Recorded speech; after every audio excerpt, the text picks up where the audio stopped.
வணக்கம் அன்பு உறவுகளே. இன்றைக்கி நாம் பார்க்க போகிற விஷயம் வந்து பெண்களை பற்றின விஷயந்தான். பாரதி கண்ட புதுமை பெண். பாரதி ஈஸியாக சொல்லிட்டு போயிட்டாரு.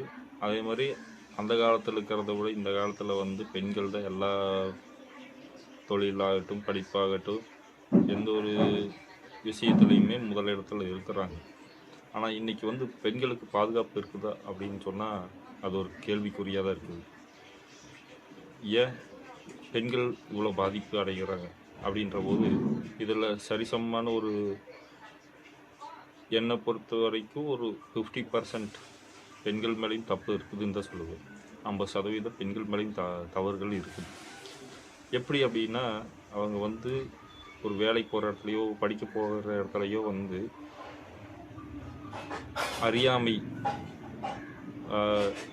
இன்னொருத்தங்களை ஈஸியாக நம்பிடுறது, இப்படியான விஷயங்கள் நிறையா இருக்குது. ரெண்டாவது வந்து அவங்க இன்றைக்கி இருக்கிறது எல்லார் கையிலையுமே மொபைல் ஃபோன் இருக்குது. இந்த மொபைல் ஃபோன் தான் வந்து கெட்டு போகிறதுக்கு முதல் படி அப்படின்னு நான் சொல்கிறேன். ஆமாங்க, அது எல்லாருக்கும் தெரிஞ்ச விஷயந்தான், இல்லைன்னு சொல்லலை. ஆனால் அதில் வந்து பெண்கள் ரொம்ப அதிக அளவில் வந்து ஆண்களை விட அதிக அளவில் கெட்டு போகிறதுக்கு உண்டான இதையே அவங்களே தான் தலையில் மண்ணாரி போட்டுக்கிற மாதிரி பல இடங்களில் போய் மாட்டிக்கிறாங்க. ரெண்டாவது சட்ட ஒழுங்கு எந்த ஆட்சி வந்தாலும் சரி இந்த அவல நடந்துட்டு தான் இருக்குது. சட்டத்தை வந்து கடுமையாக்க வேணும்.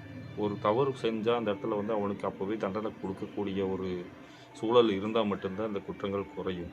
இன்றைக்கெல்லாம் பார்த்தோன்னா 2K கிட்ஸு இவங்கெல்லாம் வந்துன்னா ரொம்ப அசாதாரணமாகவே வந்து எவ்வளவு ஜாலியாக இருக்கிறங்கிற வேலை அவங்கள மறந்து தவறுகள் அதிகமாக பண்ணிகிட்டு இருக்கிறாங்க. அவங்களுக்கே அது தெரியறதில்ல. ரொம்ப கொடுமையான விஷயங்கள். ஃபோன் ஆகட்டும், பைக்கு வேகமாக போகிறதாகட்டும், ஒரு பசங்க பொண்ணுக்கு பேசிக்கக்கூடிய அந்த காலத்தில் பார்க்க போனால் ரொம்ப ஒரு கட்டுப்பாடு வச்சுருந்தாங்கன்னா அது ஒரு நல்ல விஷயம்தான். அப்படி இருந்ததுனால தான் வந்து பெண்கள் பாதி பேராவது காப்பாற்றப்பட்டாங்க.